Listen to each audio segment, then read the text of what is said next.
Praise the Lord.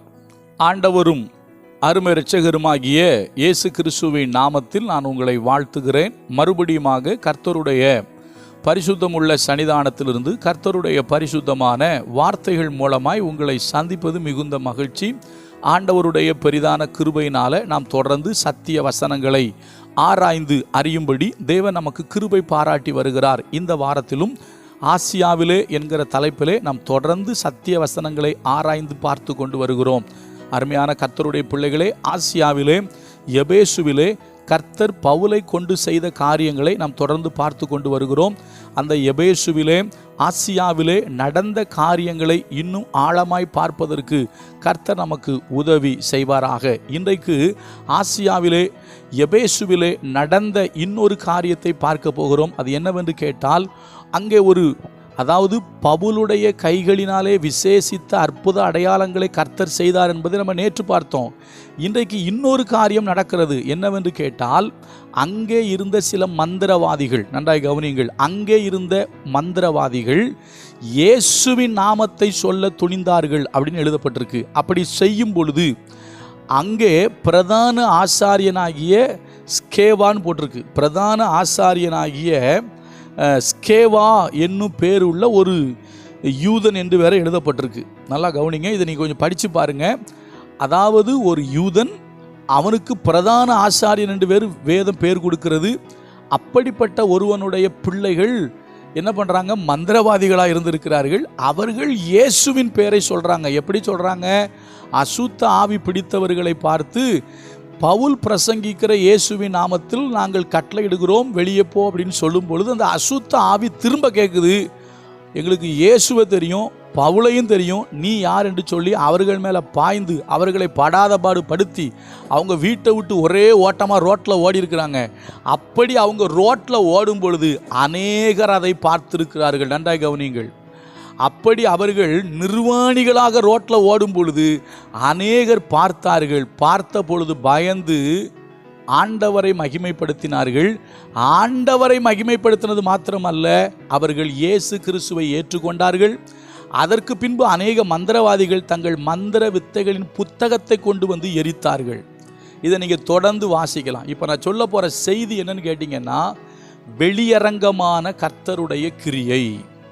அது அசுத்த ஆவிகள் ஓடுவதன் மூலமாகவோ இல்லை வேறு அற்புத அடையாளங்கள் மூலமாகவோ வெளியரங்கமான கர்த்தருடைய கிரியை ஆசியாவில் எபேசுவில் நடந்தது.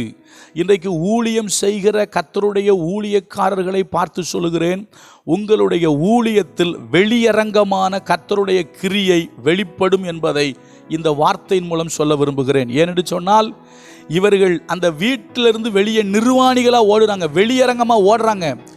இந்த மந்திரவாதிகள் வீட்டை விட்டு வெளியே ஓடும்போது ஊரே நின்று பார்க்குது. அப்படி பார்க்கிற இடத்தில் தான் கர்த்தருடைய நாமம் மகிமைப்பட்டது. நான் ஒரு சின்ன சாட்சியோ சொல்லிட்டு இந்த வசனத்தை வேணால் வாசிக்கிறேன். நான் வசனத்தை வாசிச்சுட்டு சாட்சி சொல்கிறேன். நீங்கள் பாருங்கள், அப்போஸ்தலர் 19வது அதிகாரத்தில் 17, 18, இது எபேசுவில் குடியிருந்த யூதர் அனைவருக்கும் தெரிய வந்தபோது அவர்கள் எல்லாரும் பயமடைந்தார்கள். கர்த்தராகிய இயேசுவின் நாமம் மகிமைப்பட்டது.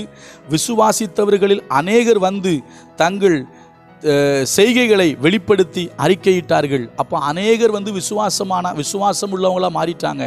எதை பார்த்து? இந்த பிரதான ஆசாரியனுடைய பிள்ளைகளை பிசாசு ஓட விட்டது. இவங்க தெருவில் நிர்வாணிகளாக ஓடினார்கள். வெளியரங்கமாக பிசாசுகள் அங்கு அலறுகிறது. இதை பார்த்துட்டு மற்றவர்கள் இயேசுவை ஏற்றுக்கொண்டார்கள்.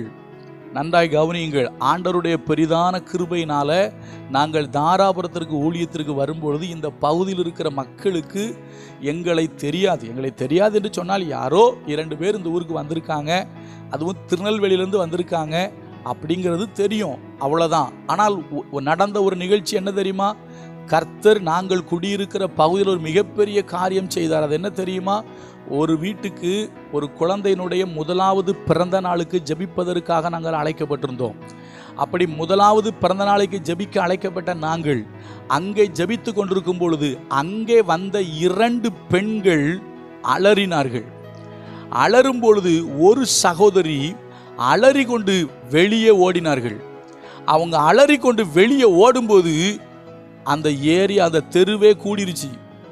நான் பின்னால் ஓடுறேன். எங்கே பர்த்டே ப்ரேயர் நடந்துக்கிட்டு இருக்கு. என் கூட இருந்த சகோதரன் உள்ளே இருக்கிற சகோதரிக்கு ஜெபம் பண்ணிக்கிட்டு இருக்கான். நான் பின்னால் ஓடுறேன். அது அலறிக்கிட்டு ரோட்டில் ஓடி தெருவில் கிடந்து உருளுது. பிசாசு பிடித்த சகோதரி தெருவில் கிடந்து உருளுது. இப்போ தெருவே கூடி வேடிக்கை பார்க்குது. ஆண்டவருடைய பெரிய கிருபை. நான் போய் அவங்க தலையில் கை வைத்து இயேசு கிறிஸ்துவின் நாமத்தினால இவங்க சரீரத்தை விட்டு வெளியே போ என்று ஜெபித்த பொழுது டொம்முன்னு கீழே விழுந்தாங்க. அந்த ஏரியா எங்களை திரும்பி பார்த்தது. அதுக்கப்புறம்தான் வரிசை ஆள் வருது. பேய் பிடிச்சது, அங்கே இருந்தது, இங்கே இருந்தது எல்லாம் வருது. ஆண்டவருடைய பெரிய கிருபையினால சொல்கிறேன், நேற்றைய தினம் வரைக்கும் பிசாசுகளை துரத்தியிருக்கிறோம்.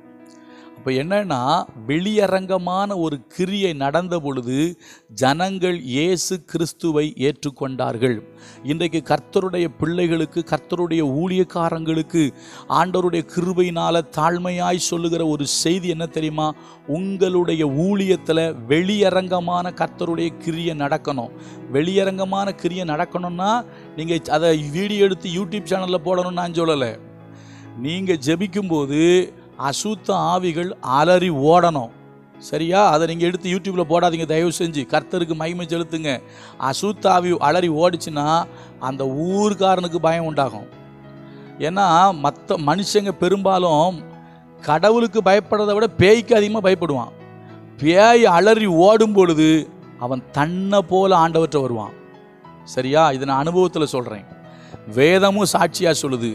எபேசுவிலே இன்னைக்கு அடுத்த காரியம் சொல்கிறேன். 4வது காரியம், வெளியரங்கமான கர்த்தருடைய கிரியைகள் வெளிப்பட்டது. அப்படி வெளியரங்கமான கர்த்தருடைய கிரியைகள் வெளிப்பட்டதுனால தான் மந்திரவாதிகளும் வந்து இயேசு கிறிஸ்துவை ஏற்றுக்கொண்டார்கள். இன்றைக்கு நாம் எழுப்புதலுக்காக அதிகமாக ஜெபிக்கிறோம். எழுப்புதலுக்காக ஜெபிக்கும் போது நீங்கள் ஜெபம் பண்ணுங்க, ஆண்டவரே வெளியரங்கமான உம்முடைய கிரியை வெளிப்படணும். வெளியரங்கமான கர்த்தருடைய கிரியை வெளிப்படும் பொழுது அந்த பகுதி மக்கள் கண்டிப்பாக இயேசுவை ஏற்றுக்கொள்வார்கள். வெளியரங்கமான கிரியை. இன்றைக்கு வெளியரங்கமான காரியத்தை கர்த்தர் செய்ய வல்லவராக இருக்கிறார்.